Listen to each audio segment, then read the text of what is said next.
మనకి అల్టిమేట్గా చెప్పే గురువుల యొక్క బోధ శ్రవణం చేసినప్పుడు, దాంట్లో మునిగినప్పుడు, కన్ను ఆర్పకుండా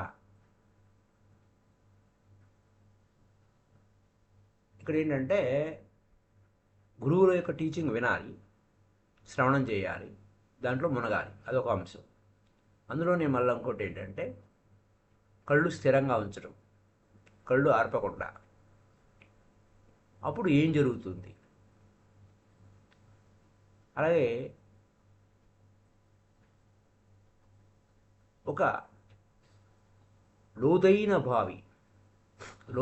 బావి ఎడ్జి మీద స్టడీగా ఉండి లోపలికి చూస్తే ఏం జరుగుతుంది?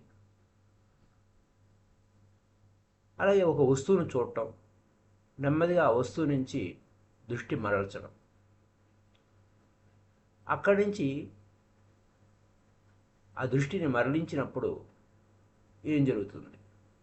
ఇలాంటి సాధారణంగా ఉండేటువంటి సింపుల్ టెక్నిక్సే ఎన్లైటన్మెంట్కి ఎలా దారితీస్తాయనే దానికి ఉదాహరణలు చెప్పుకుంటూ ముందు ఇంట్రడక్షన్ ఇస్తారు ఆయన. మనం జీవించడం, మనం జీవిస్తున్నాం. ఎక్కడ జీవిస్తున్నాం? పైనే జీవిస్తున్నాం, పరిధిలోనే జీవిస్తున్నాం, లోపలికి వెళ్ళడంలా. అలాగే మన ఇంద్రియాల పరిధిలోనే ఉన్నాం. మన కాన్షియస్ అనేది ఎక్కడ ఉంది? చాలా లోపలికి ఉంది, లోతుగా డీప్ డౌన్లో మన కేంద్రంలో ఆ కాన్షియస్నెస్ ఉంది. మనం ఇంద్రియాలతోనే మనం జీవిస్తున్నాం, సహజం అది, దట్ ఈజ్ న్యాచురల్. కానీ అంతిమ స్థితి, అల్టిమేట్ ఫ్లవరింగ్ కావాలి మనకు. అది ఆ ఇంద్రియాలతో ఉన్నది అల్టిమేట్ ఫ్లవరింగ్ కాదు. అంతవరకు ఉంటే నాట్ అల్టిమేట్ ఫ్లవరింగ్. అది బిగినింగ్. అక్కడ ఎంట్రన్స్లోనే ఉన్నాం, లోపలికి వెళ్ళటం లేదు, ఇంద్రియాలతోనే ఉన్నాము, అంటే ప్రాథమికమైనటువంటి ఆబ్జెక్ట్స్తోనే ఉన్నాము. ఎందుకంటే సెన్సెస్ అనేది ఆబ్జెక్ట్ ఎంజాయ్మెంట్ వరకే, లేకపోతే ఉపయోగం లేదన్నట్టు ఉంటాం మనం. భౌతికమైన వాటికి ఎంజాయ్మెంట్ చేయడానికే ఈ ఇంద్రియాలు ఉన్నాయి అని. ఉదాహరణకి కళ్ళు ఉన్నాయి. ఏదైనా ఆ కళ్ళు ఉండి మనం చూడకపోతే ఉపయోగం లేదు, చెవులుండి వినకపోతే ఉపయోగం లేదు. చెవులు ఉన్నాయి కానీ వినపడకపోతే వినపడాలి. చేతులు ఉన్నాయి, ఉపయోగించకపోతే ఉపయోగం టచ్ చేయడానికి కూడా లేకపోతే ఉపయోగం లేదు.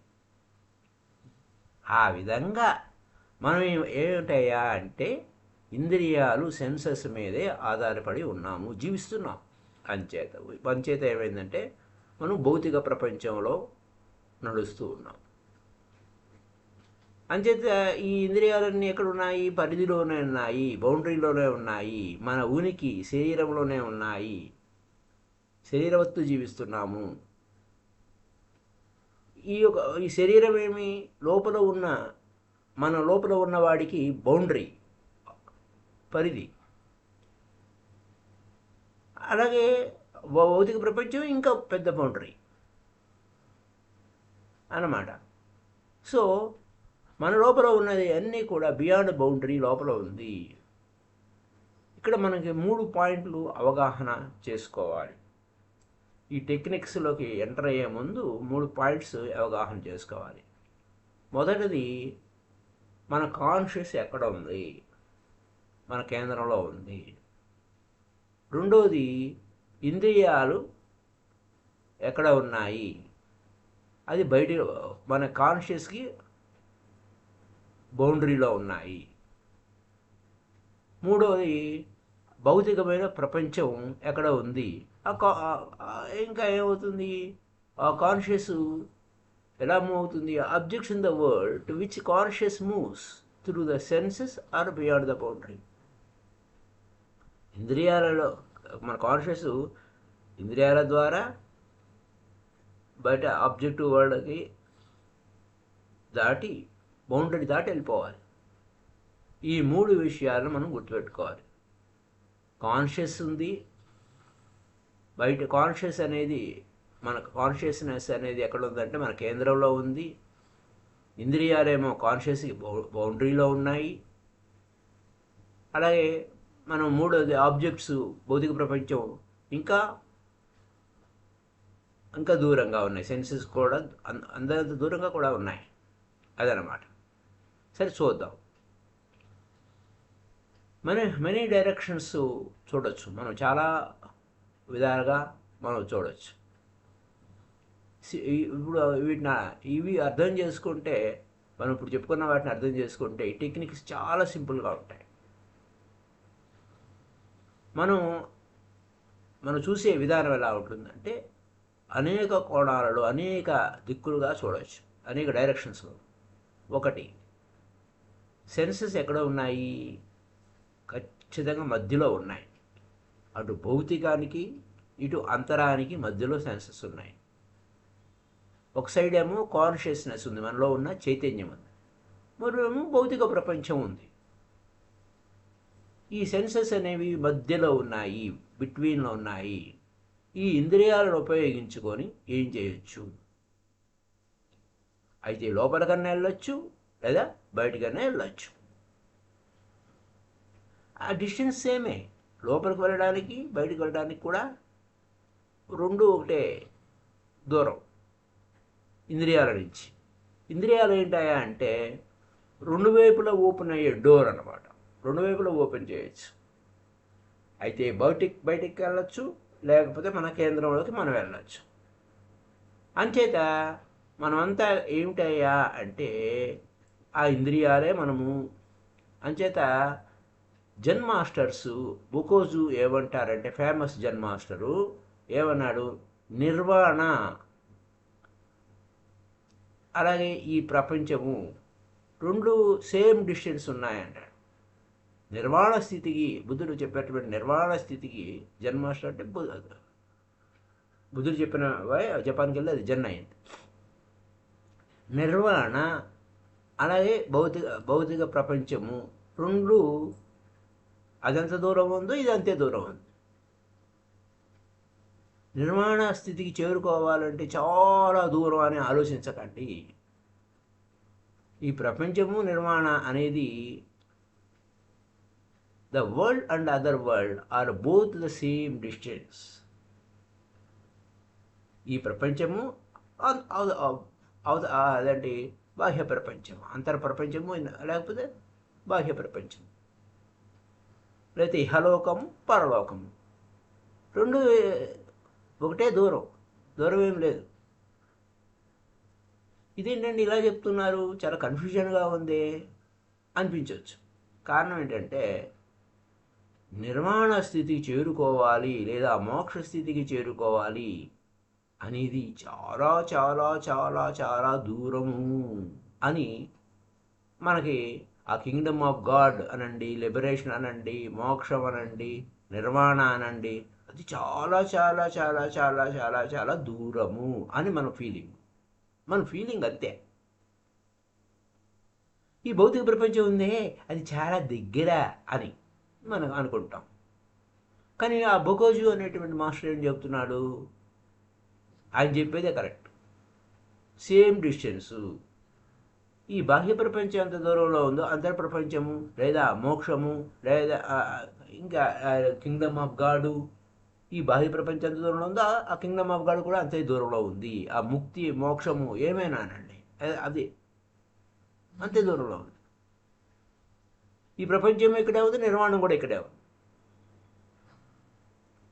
ఈ ప్రపంచం ఎంత దూరంలో ఉందో నిర్వాణం అంతే దూరంలో ఉంది. అయితే ఈ విషయం ఏంటంటే బాహ్య ప్రపంచానికి బయటికి పోవాలి, వస్తు ప్రపంచానికి బాహ్య ప్రపంచానికి బయటికి పోవాలి, అంతర్ ప్రపంచానికి లోపలికి పోవాలి, అంతే సేమ్ డిస్టెన్స్.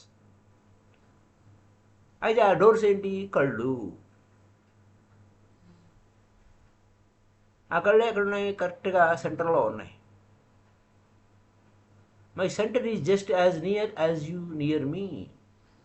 నాకు ఆ కళ్ళు ఏమంటున్నాయి, అయ్యా నువ్వు నేను ఎంత దూరంలో నువ్వు అంతే దూరంలో ఉన్నావు. I can see, I move outward. నేను బయటికి కళ్ళు తెరిస్తే బయటికి పోతాను, కళ్ళు మూస్తే లోపలికి వెళ్తాను, అంతే, సింపుల్. సో మనమే ఆ ఇంద్రియాలు అనేవేంటి, ద్వారాలు, సహజం. అలాగే శరీరానికి అది అవసరం. ఆ కాన్షియస్నెస్ లోపలికి బయటికి వెళ్ళాలి. ఆహారం కావాలి, మంచినీళ్ళు కావాలి, మంచినీళ్ళు తాగాలి, ఆహారం తినాలి, ఇల్లు వాకిళ్ళు కావాలి, జీవించడానికి ఇవన్నీ కావాలి.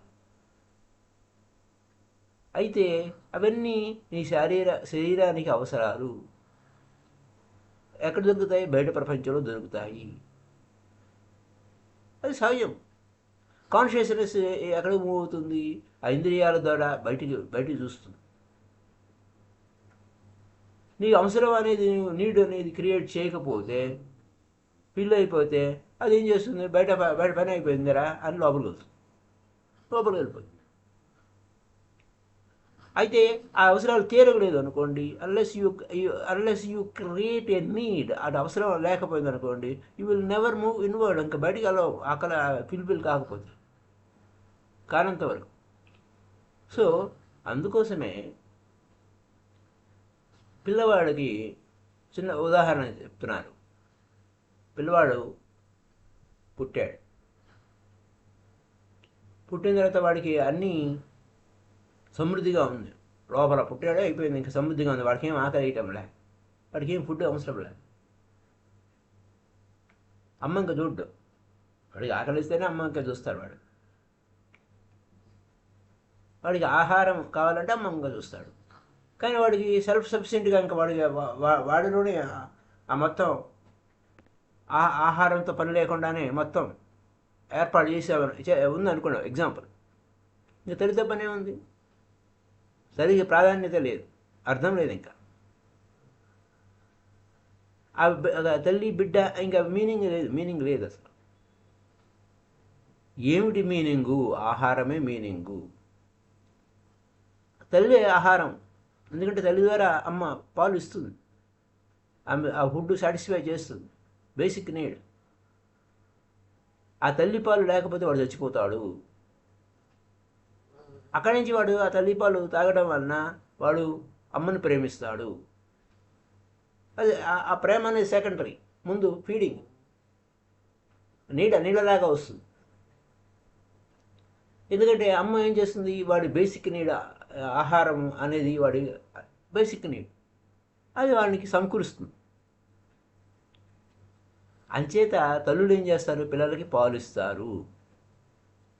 ఓకే. అయితే కొంతమంది తల్లులు బాటిల్ ద్వారా ఫీడింగ్ చేశారనుకోండి, వాడికి అమ్మతో అవసరం లేదు ఇంకా. ఎందుకని? ఆ తల్లికి ఆ బిడ్డకి ప్రేమ ఎక్స్పెక్ట్ చేయడం కష్టం. తల్లి బిడ్డల మధ్య ప్రేమ ఉండదు బాటిల్తో ఫీడ్ చేస్తే. ఎందుకని? పిల్లలకి ఆహారం అవసరం కాబట్టి తల్లి ఏం చేస్తుంది, ఆహారం ఇవ్వకుండా వాళ్ళ తల్లి తన పాలు ఇవ్వకుండా బాటిల్తో ఫీడ్ చేసినప్పుడు, బాటిల్తో తాపించినప్పుడు ఏమవుతుంది, తల్లి అవసరం లేదు, ఉంది అంతే, తల్లి అంటే ఉంది అంతే. అయితే ఆ తల్లి పాలు తాగుతున్నప్పుడు ఆమె లోపలికి వాడు వెళ్తాడు, ఎంటర్ అవుతాడు లోపలికి ఆ ఫుడ్ ద్వారానే. అలాగే తన లోపలికి తాను వెళ్తాడు. అంచేత ఈ తల్లిపాలు అనేది ఆహారం ద్వారా వచ్చేటువంటి ప్రేమకు సంబంధించింది, very very deep related. So if your love needs is fulfilled, ఆ ప్రేమ నింపబడుతుంది అంతా. అప్పుడు ప్రేమతో నువ్వు నిండిపోయావు అనుకోండి, ఆహారం నువ్వేం పెద్ద అవసరం లేదు, less food. If your love need is not fulfilled, suppose మీ ప్రేమ పూర్తిగా నింపబడలేదు. అప్పుడేమవుతుంది? ఎక్కువ ఫుడ్ తింటాం, ఎక్కువ ఫుడ్ కావాలి. ప్రేమతో నిండిపోయినప్పుడు ఆకలి ఉండదు. ఇక్కడ ఇదేమవుతుంది? Those who love and who are loved with not gather much fat. ఎవరైతే ప్రేమిస్తారో, ఎవరైతే ప్రేమింపబడతారో వారు ఎక్కరు. వారికి లావ్ ఎక్కరు వాడు. అఫ్కోర్స్ వేరే కారణాలు కూడా ఉండొచ్చు. ఇది one of the reason. Basic issue ఇది. వేరే కారణాలు కూడా లావ్ అవ్వచ్చు. ఇది దీనివల్లనే లావ్ అవుతారు అనేది అది కాదు. ఇది వేరే కారణాలు కూడా ఉండొచ్చు. వేరే బేసిక్ కారణం ఇది కాకపోతే ఇది బేసిక్. ప్రేమతో నిండిన వారు ఎక్కువ తినరు. అదే ప్రేమ ఫుల్ఫిల్ కాకపోతే ఇంకా సబ్స్టిట్యూట్ ఏంటి? ఆహారమే. ఎక్కువ తినడం ఎక్కువైపోతుంది. అయితే పిల్లలకి ఫుడ్ అనేది బేసిక్గా తినిపించాలి. బాగుంది. పిల్లవాడు పుట్టగానే వాడు సెల్ఫ్ సఫిషియెంట్గా ఉన్నాడు. వాడికి ఇంకేం ఆహారం లేదు. వాడంతా వాడు బతుకుతాడు. వాడికి ఏ ఆహారం లేదు.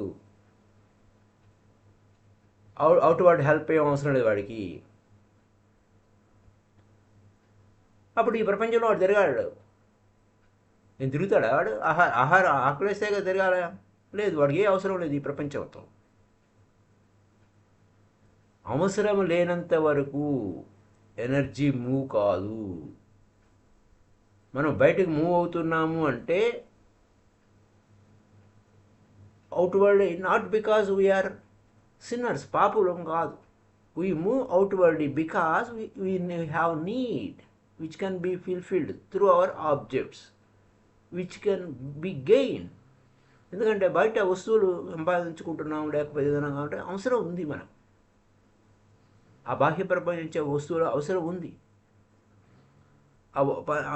అవసరమైతేనే, దానివల్ల లాభం ఉంటేనే మనం బయటకు వెళ్తూ ఉంటాం. అలా అయితే అలా బాగానే ఉందండి, బయట తిరుగుతాము. ఎందుకని లోపలికి తిరగము? నీకు అక్కడ నువ్వు లోపలికి తిరిగే అవసరం క్రియేట్ కాల. ఒక్కసారి క్రియేట్ అయితే లోపలికి పోతావు. నీకు అవసరం ఉంది, బయటికి పోయే అవసరం ఉంది కాబట్టి బయటికి పోతున్నావు. కానీ నువ్వు లోపలికి పోయే అవసరం క్రియేట్ అవ్వాలి.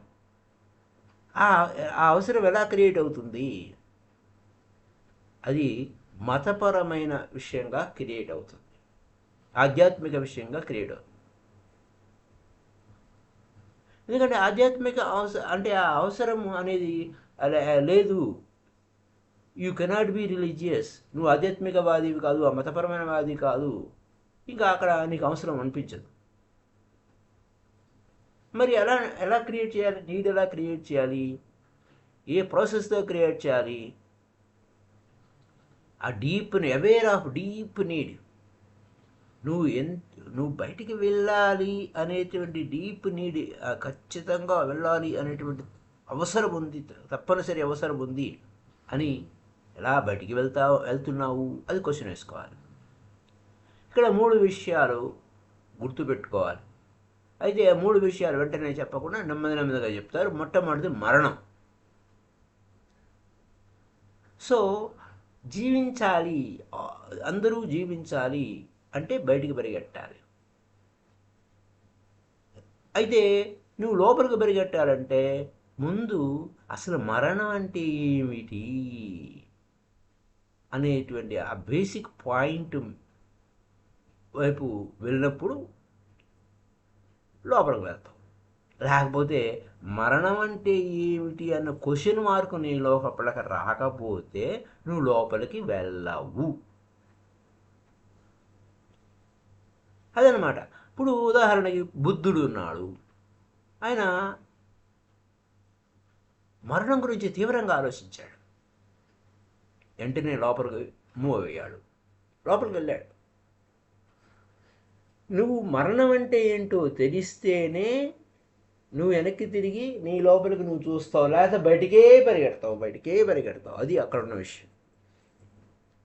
జీవితం చూస్తే ఎలా ఉంది, బయట వైపుకే ఉంది. నువ్వు డెత్ గురించి అవేర్నెస్ లేనంత కాలం ఆధ్యాత్మికత నీకు అవసరమే లేదు. మరణం మీద నీకు అవేర్నెస్ లేకపోతే నీకు ఆధ్యాత్మికతతో పని లేదు. ఈ మతం లేదు, ఆధ్యాత్మికత లేదు, ఏమీ లేదు. అంచేత జంతువులకి మతాలు లేవు, ఆధ్యాత్మికత లేదు, అవి జీవిస్తాయి అంతే. మనిషి ఎంతకాలం జీవిస్తాడో అంతకాలం జీవిస్తాయి, లేదంటే మనిషి కన్నా ఎక్కువ కాలం కూడా జీవించే జంతువులు ఉన్నాయి. ఎందుకు? వారికి మరణం అంటే ఏంటో తెలియదు. వాటికి మరణం అంటే ఏంటో అర్థం కాదు.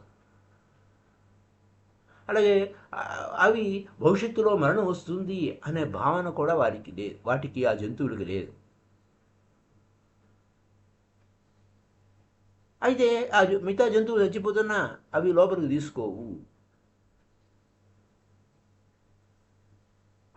అది death is an indication of his death also. అయితే మైండ్ ఉందనుకోండి, యానిమల్ మైండ్లో that is this death is an indication of his death also అన్నా అంటే అది లేదు, ఆ విధంగా ఇండికేషన్ లేదు, మనిషికి ఉంటుంది తప్ప. యానిమల్ మైండ్ ఎలా ఉంటుంది? ఏదో ఆ పక్క జంతువులు చచ్చిపోతే మనం జావం అనుకుంటే, మనిషి కూడా అలా అనుకుంటాడు, అది వేరే విషయం, స్టోరీ. ఎందుకంటే జంతువునాం నరజన్మ దుర్లభం, జంతువుల్లో నరజన్మ కూడా ఒకటి.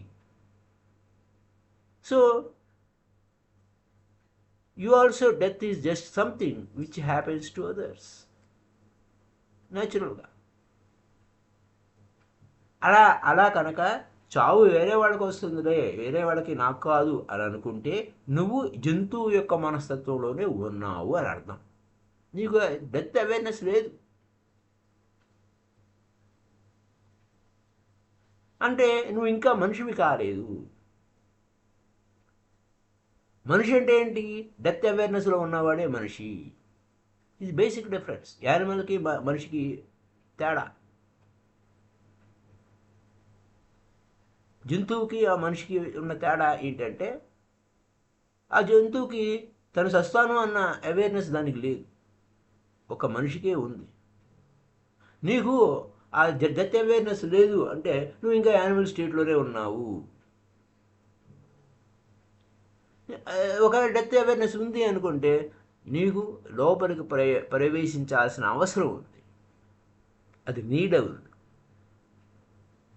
అదనమాట. అందుకోసమే మనిషి అంటే ఎవడయ్యా అంటే మరణం గురించి అవేర్నెస్ ఉన్నవాడు, మరణం గురించి ఎరుక ఉన్నవాడు మనిషి అని అర్థం. ఇది ఓషో గారి ప్రకారం. ఇక్కడ ఏమిటి? మరణం గురించి అవేర్నెస్ ఉండమని చెప్తున్నాను కానీ మరణం గురించి భయపడమని చెప్పలేదు. భయపడితే అది అవేర్నెస్ అవ్వదు. ఫ్యాక్ట్, మరణం అనేది ఫ్యాక్ట్. మరణం అనేది, చావు అనేది వస్తుంది. Coming near and near and near. నువ్వు ప్రిపేర్ అవ్వాలి, మరణానికి రెడీ అయిపోవాలి. Near and near, you have to be prepared for it. అనమాట ఆ మహాపరినిర్వాణానికి నువ్వు రెడీ అయిపోవాలి. జీవితానికి అవసరాలు ఉన్నాయి, మరణానికి దాని అవసరాలు దానికి ఉంటాయి. కానీ యవ్వనంలో ఉన్న సొసైటీ ఏమవుతుంది? మతపరమైన ఆసక్తి ఉండదు. Younger societies are not aware of phenomena of death. మరణం అనే దాని మీద దృష్టి ఉండదు వాడికి. ఆ యువ ప్రపంచంలో ఉన్నవారు మరణం మీద దృష్టి ఉండదు, దానికి ఆ కేంద్రంలో వారు ఉండరు. వృద్ధ సొసైటీ, ఓల్డర్ సొసైటీ ఏంటి అంటే ఇక్కడ యంగర్ సొసైటీస్ అంటున్నాం. సొసైటీ అంటే యవ్వనంలో ఉన్నవారు అని కాదు, అంటే ఆ సొసైటీ పుట్టి యవ్వనంలో ఉన్నవారికి అని. అలా కాకుండా ఓల్డర్ సొసైటీ అని అంటే మన ఇండియన్ సొసైటీ చాలా ఓల్డెస్ట్ సొసైటీ, ఈ ఉనికి భూమి మీద ఓల్డెస్ట్ సొసైటీ. అందుకు దానికి మాత్రమే డెత్ గురించి అవేర్నెస్ బాగా తెలుసు, చాలా బాగా తెలుసు. ఆ అవేర్నెస్ చాలా ఇండియాలో పుట్టిన మతాలలో బాగా డీప్గా వెళ్ళింది. ముందు వారికి మరణం గురించి తెలుసు, దాని గురించి ఆలోచించు. దాన్ని చూడు, దాని గురించి ధ్యానించు, భయపడాకవు. దాని నుంచి నువ్వు తప్పించుకోలేని ఫ్యాక్ట్ అది. మరణం నుంచి నువ్వు తప్పించుకోలేవు, భయపడద్దు, ఎవేరుగా ఉండు. అదే యూ కెనాట్ ఎస్కేప్ ఇట్. దాని నుంచి తప్పించుకోలేవు. నీతో పాటు నువ్వు పుట్టినప్పటి నుంచే ఆ మరణం కూడా ఉంది ఉనికిలో. నువ్వు పుట్టినప్పుడే ఆ మరణం కూడా పుట్టింది. నువ్వు ఎప్పుడు పోవాలో ఏమిటో అని. నువ్వు దాని నుంచి తప్పించుకోలేవు, నువ్వు దాక్కుని ఉండలేవు. కాబట్టి నువ్వు అవేర్గా ఉండు. ఆ మరణం గురించి నువ్వేమో ముసిగేసి పెట్టడానికి లేదు, అవేర్గా ఉండు. అవేర్నెస్ వలన ఆ క్షణం you become aware that you are going to die, నేను చనిపోబోతున్నాను అని తెలిసినటువంటి క్షణం ఆ డెత్ ఏంటనేది ఖచ్చితంగా తెలుస్తుంది. యువర్ టోటల్ మైండ్, నీ పూర్ణ మనస్సుతో డిఫరెంట్ డైమెన్షన్ చూస్తావు. అవేర్నెస్ వస్తే, ఆ డెత్ అవేర్నెస్ వస్తే. అయితే మనకి శరీరానికి బేసిక్ నీడ్ ఏంటయ్యా అంటే ఆహారం కావాలి. కానీ లోపల ఉన్న బీయింగ్కి ఆహారం కాదు. Because even if you get food, death will అక్కర్. నువ్వు తిన్నా చావేం ఆగదు. నువ్వు తినే ఆహారం వల్ల ఆహారం అనేది నిన్ను చావు నుంచి ఏం రక్షించదు. నిన్ను చావు నుంచి రక్షించదు. అలాగే food can only post phone. నువ్వు తిండి లేక చచ్చిపోవచ్చు, కానీ కేవలం తిండి తిన్నంత మాత్రాన నువ్వు చావకుండా ఉండలేవు. కాకపోతే తిండి లేక చచ్చిపోకుండా తిని కొంతకాలం తర్వాత చచ్చిపోవచ్చు, పోస్ట్ పోన్మెంట్ చేయొచ్చు. నువ్వు ఆహారం తినకుండా చచ్చిపోవడం కంటే తిని చస్తామంటే కొంచెం తర్వాత చచ్చిపోదాం అని, అది వాయిదా వేయటం. ఎందుకంటే ఖానా పీనా సోనా అన్నట్టు, తిన్నావా, నీ గూడుందా, మంచి ఇల్లుందా, షెల్టర్ ఉందా. If you get good shelter, good house, నీకు మంచి ఇల్లు ఉంది, మంచి షెల్టర్ ఉంది, ఫుడ్ నిన్న మరణం నుంచి తప్పించలేదు, కానీ ఆ షెల్టర్ ఉంది, మంచి ఇల్లు ఉంది, అది నిన్న మరణం నుంచి తప్పిస్తుందా? తప్పించలేదు. కాకపోతే ఆ చచ్చిపోయేది ఏదో కన్వీనియంట్గా చచ్చిపోవడానికి, కంఫర్టబుల్గా చచ్చిపోవడానికి అవకాశం ఇస్తుంది. మరణం అనేది నువ్వు కంఫర్టబుల్గా ఉన్నా అన్కంఫర్టబుల్గా ఉన్నా అది మాత్రం సేమే. మరణం అనేది ఎవరైనా చేస్తారు. రాజు అయినా చేస్తాడు, పేదవాడైనా చేస్తాడు, ఇబ్బంది ఏం లేదు. In life you may be poor or rich. కానీ నువ్వు రాజుకైనా పేదకైనా మరణం అనేది సామాన్యము, అందరికీ కామను, సమన్యాయము, అంతే, సింపుల్. అలాగే గ్రేటెస్ట్ కమ్యూనిజం అన్నమాట డెత్కి. నువ్వు ఏ విధంగా జీవించినా పెద్ద డిఫరెన్స్ ఏమి లేదు చావుకి. కాబట్టి అదంతా ఈక్వల్గానే ఉంటుంది. జీవితంలో ఈక్వాలిటీ లేదు, అది అసాధ్యం. మరణంలోనే ఈక్వాలిటీ. మరణంలో వాడికో రకమైన మరణం, వీడికో రకమైన మరణం ఏం లేదు. మరణమే. నువ్వు అలా చచ్చావే, ఇలా చచ్చిపోయాడా, అట్లా ఇట్లా అని పైకి అనుకోవడానికే కానీ మరణం అనేది కామన్. కాకపోతే అంచేత అవేర్గా ఉండాలి. మరణం గురించి చాలా అవేర్గా ఉండాలి. ఎందుకంటే అక్కడ, and it is not only that death is certain somewhere in the future. భవిష్యత్తులో ఉంది చావు, ఎప్పుడైనా చావాల్సింది అన్నట్టు ఉంటుంది. అప్పుడు ఐడియా దూరం వెళ్ళిపోతుంది. అంచేత ఐడియా దూరం ఉందనుకోండి, నువ్వేంటి దాని గురించి పట్టించుకోవు. ఆ మైండ్ ఫోకస్ అయిన తన కేంద్రాన్ని కొంచెమే పెట్టుకుంటుంది, ఎక్కువ దూరం పెట్టదు. 30 సంవత్సరాల తర్వాత ఏమవుతాను అనే దాని గురించి పట్టించుకోవాలి. 30 సంవత్సరాల తర్వాత మరణం ఉంది అన్నట్టు ఉందిగా 30 సంవత్సరాలు తర్వాత చూద్దాంలే అంటుంది. 30 సంవత్సరాలు చాలా దూరం ఉంది, దానికి ఎందుకు తొందర అని చెప్పి ఆ మరణం గురించి ఆలోచించదు. మరణం గురించి ఆలోచించాలంటే no another fact about it, అసలు దాని గురించి ఏమిటి, ఆ ఫ్యాక్ట్ ఏమిటి అని తెలుసుకోవాలి. ఏ క్షణంలోనైనా మరణం ఆసన్నం అవ్వచ్చు, వెరీ నెక్స్ట్ మూమెంట్ మరు క్షణంలోనే చనిపోవచ్చు. అలా ఇప్పుడు మాట్లాడుతున్న మాటల్లో కొన్ని మాటలు నువ్వు వినకుండాను చచ్చిపోవచ్చు, లేదా నేను చెప్పకుండాను చచ్చిపోవచ్చు. ఈ విషయాన్ని మై మదర్స్ ఫాదర్ అంటే మా మదర్స్ ఫాదర్ అంటే మా అమ్మగారి నాన్నగారు ఈ విషయాన్ని చెప్తూ ఉండేవాడు. నేను పుట్టినప్పుడు, అంటే ఓషో గారు తన గురించి చెప్తున్నాను, నేను పుట్టినప్పుడు లేదా ఓషో గారు పుట్టినప్పుడు జ్యోతిష్యుడిని సంప్రదించారంట. ఆ రోజుల్లో ఆయన గొప్ప జ్యోతిష్యుడు. అప్పుడు ఆయన ఓషో గారి కుండలని బర్త్ చార్ట్ క్రియేట్ చేశారు. అయితే దాన్ని ఆయన స్టడీ చేశారు, ఆస్ట్రాలజీ గారు స్టడీ చేశారు.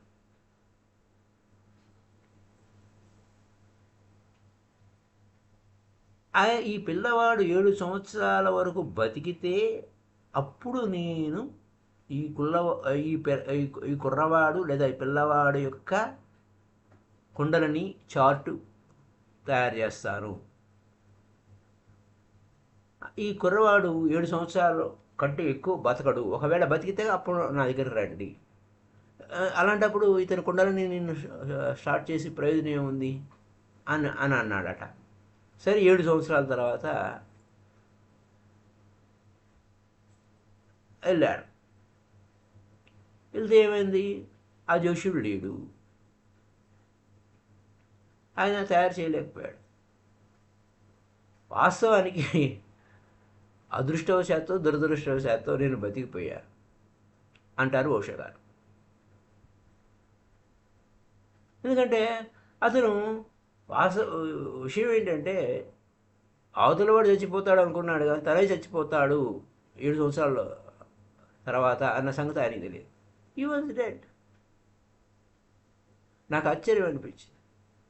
ఫ్యాక్ట్ తెలుసు, నేను చచ్చిపోతాననే ఫ్యాక్ట్ అతనికి తెలుసు, కానీ but he was not aware of the fact that he may die. అంటే అవేర్నెస్, ఇక్కడ కీ పాయింట్ అర్థం చేసుకోవాలి. ఆ పిల్లవాడు 7 సంవత్సరాలలోపు చచ్చిపోతాడు అనేటువంటి ఫ్యాక్ట్ అతనికి తెలిసినప్పుడు, అది ఫ్యాక్ట్ అయితే, తను 7 సంవత్సరాల తర్వాత బతకలేడు అన్న విషయం అతనికి తెలియలేదు.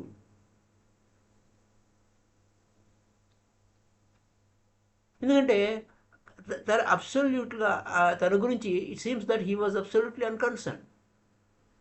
He was no ordinary man, నేను సాధారణమైన వ్యక్తిని కాదు అని అనుకున్నాడు. సాధారణమైన అసాధారణమైన, రాజైన పేదైన, పండితుడైన పామరుడైన ఎవరికైనా చావు కామన్. తెలుస్తుంది, cunningly we are not concerned with it. మనకి తెలుసు, మనకి చావు ఎప్పుడు వస్తుందో అన్న విషయం మనకు తెలిసినా జిత్తులు మారింది మనసు, దాన్ని ఊరికే నాటకం వేస్తుంది. అంచేత ఎవడికి వాడి చావు గురించి వాడికి తెలియదు, పట్టించుకోడు. ఎందుకంటే ఒకవేళ అలా పట్టుకున్నాం అనుకోండి భయం మొదలవుతుంది. సో అంచేత I have always suspected that astrologer might have never looked his own కుండలని. ఆస్ట్రాలజీ చెప్పేవారు తన కుండలని తాను చూసుకోరు. అంచేత ఒకవేళ చూస్తే కనుక అతను అవేర్గా ఉంటాడు మరణం గురించి అని. ఎందుకంటే మరణం ఏ క్షణంలో అయినా సంభవించవచ్చు అనంటే మైండ్ కూడా నమ్మదు, నో అంటుంది. ఎలా సాధ్యం అవుతుంది, నెక్స్ట్ మూమెంట్లో ఎలా చచ్చిపోతాం మనం అన్నాడు. అది చాలా దూరం ఉంటుంది ఆ చావు, అదంతా ఇదేం లేదు అన్నట్టు. కానీ ఇది ట్రిక్కు, నువ్వు పోస్ట్ మార్టం చేస్తావు, అంచేత నువ్వు దాని గురించి అవేర్నెస్లో ఉండవు, ఆ మరణం గురించి అవేర్నెస్లో ఉండవు. ఇలా ఇలా నడుస్తుంది కథ. అది ఈ కథని, ఆ ఎక్స్ప్లెనేషన్ కథని ఇంకా 3 పాయింట్స్లో మొదటి పాయింట్లోనే ఉన్నారు ఆయన. ఇంకా మరి ఎక్కువ చెప్పకుండా లెంతీ అయిపోతుంది వీడియో, కాబట్టి ప్రస్తుతానికి ఇంతవరకు ఆపుదాం. ఒక నెక్స్ట్ మూమెంట్లో ఆ చనిపోయే ఒక వ్యక్తి యొక్క పరిస్థితులు ఎలా ఉంటాయి, అతను ఏ విధంగా ఫీల్ అవుతారు అనే విషయాలు రేపు ఎపిసోడ్లో తెలుసుకుందాం. Thank you. Happy day to you all.